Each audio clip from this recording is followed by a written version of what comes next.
All right, people. Monday, December 21st. Hanukkah's wrapped up. It's Christmas week. It's Kwanzaa week. Let's get excited because not only do we have an absolute ton on the board in terms of sports, but, there's a lot of good things to be looking forward to. There really is. So I know that 2020 might not have had a ton of blessings, but we know that 2021 will. I want to start off first with my shirt, Dayton Flyers basketball. Only have one loss so far on the season. That was a buzzer beater. Fluke, fake news, whatever you want to call it. This team's still rolling even without Toppin. They're playing extremely well, so it's good to see them actually continuing to roll. They're not ranked. They will be soon, and if they keep getting disrespected like this, they're just going to have to go in and shit pump Rhode Island so they can have a ranked win, and that's fine with me. My hat, Odell Beckham, Browns. Behind me, for those of you on videos, Leroy Kelly, one of the GOAT Cleveland Browns of all time. And I do not mean that lightly at all. So with that, we'll start number one with a little NFL recap. Actually, our first 2 points have to do with the NFL. For those of you that saw, probably the best game of the day was Chiefs-Saints. The Saints had to really dig themselves out of the hole. They did not have a first down in the first quarter at all.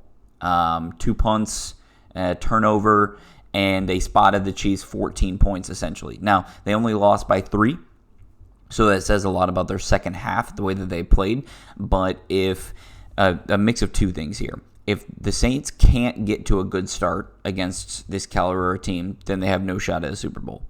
Or if the Chiefs keep pumping in the first quarter because they're putting people on their heels, they're moving the ball quick, they're trying these longer distance plays, then it's going to be back-to-back for them. And I would not have any problem whatsoever seeing these guys back in action in, was that late January, early February, whenever we get the Super Bowl this season. So, and that'd be down in Tampa, I think, because you will not be seeing the Buccaneers there.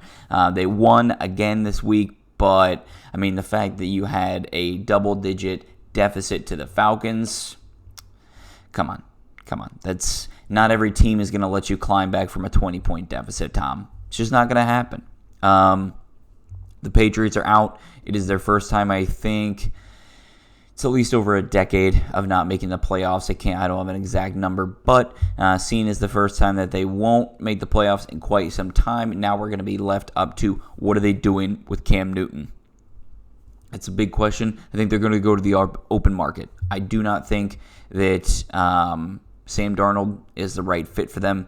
My co-host, Matt, we have our brand new episode. Go check it out. Apple and Spotify, wherever else you want to listen to it at.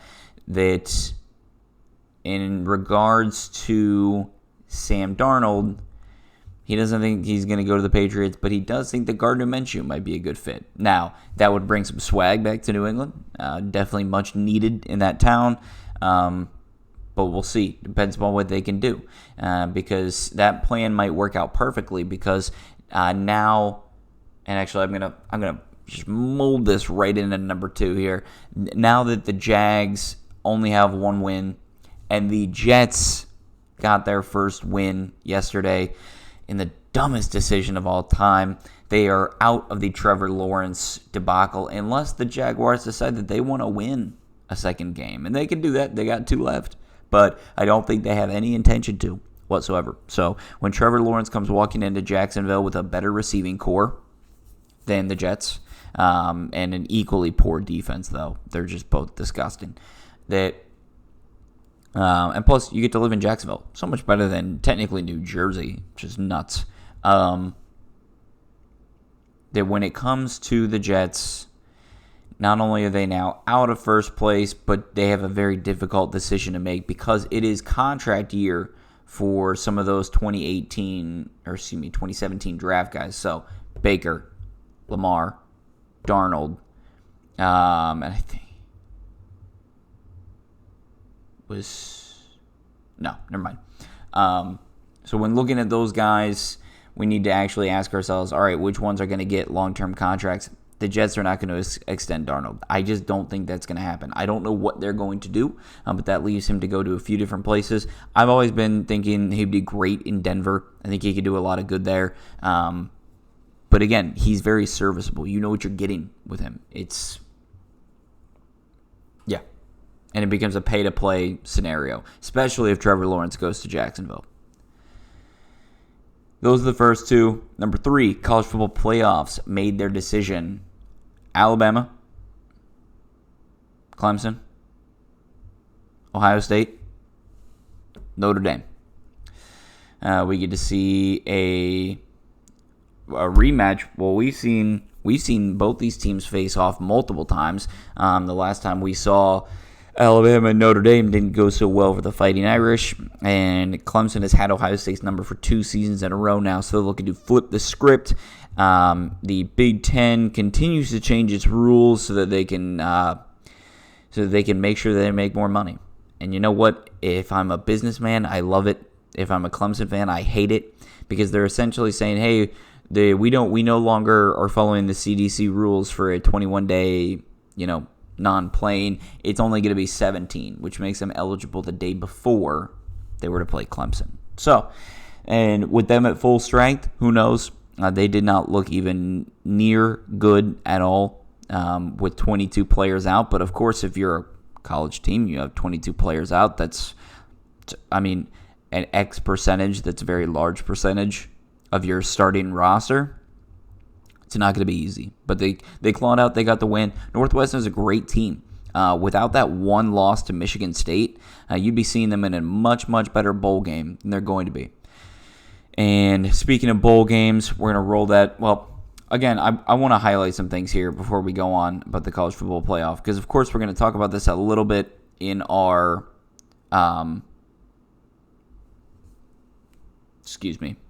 in our full episode. But I'm not saying Indiana deserved to make a New Year's Six Bowl. I don't know why people are making this big deal about Indiana. I think Northwestern is a better team than them, and plus they don't even have Michael Penix Jr. right now. So I think Northwestern would legitimately just beat Indiana. So people are making a huge deal about Indiana not making a New Year's Six Bowl. Maybe if you think that they're the second best team in the Big Ten, I don't. And so I think that anger should be directed somewhere else. One thing I am angry about is Coastal Carolina doesn't even make a New Year's Six Bowl. It's disgusting. Really is. Undefeated, conference champion. Again, they are who we thought they were. It's money, it's big teams, and it's okay.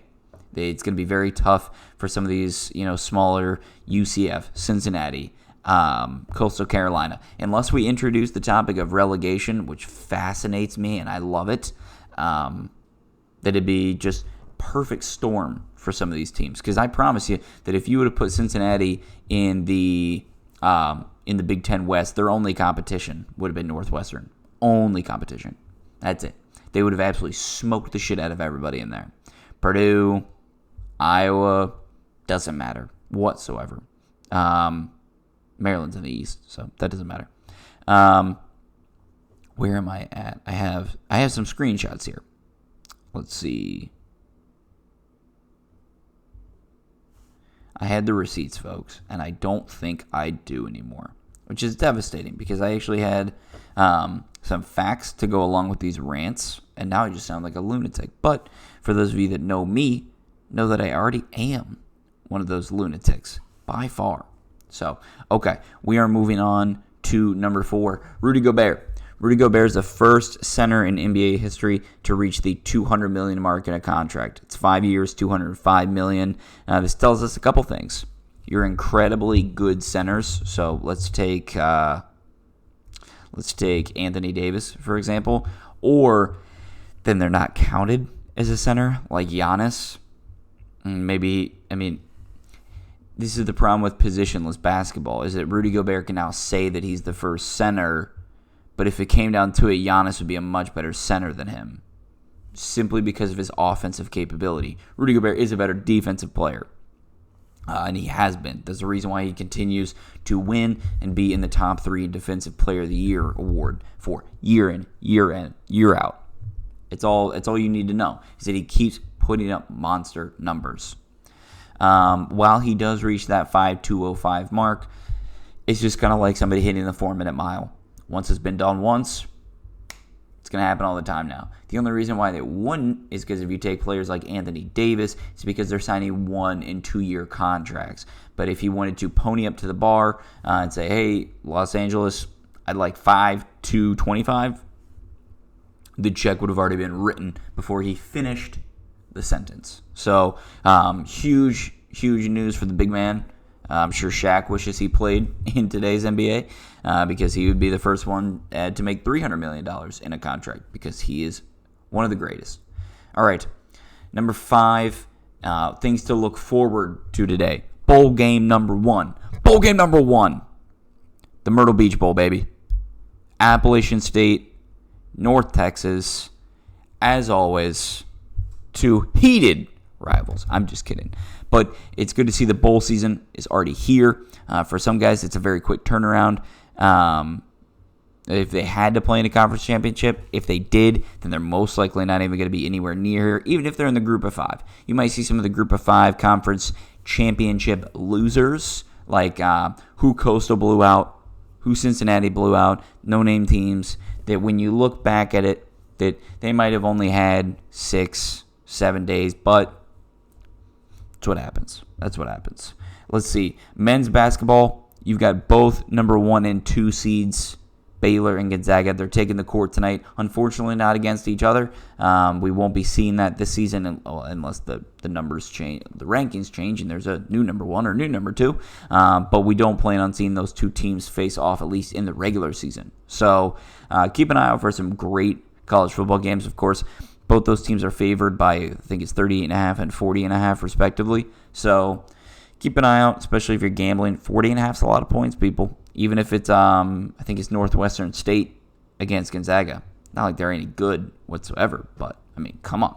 40.5 is a ton of points. Ton of points. All right, folks. Well, this has been the Hi5 series for Monday, December 21st. We will catch up with you all tomorrow.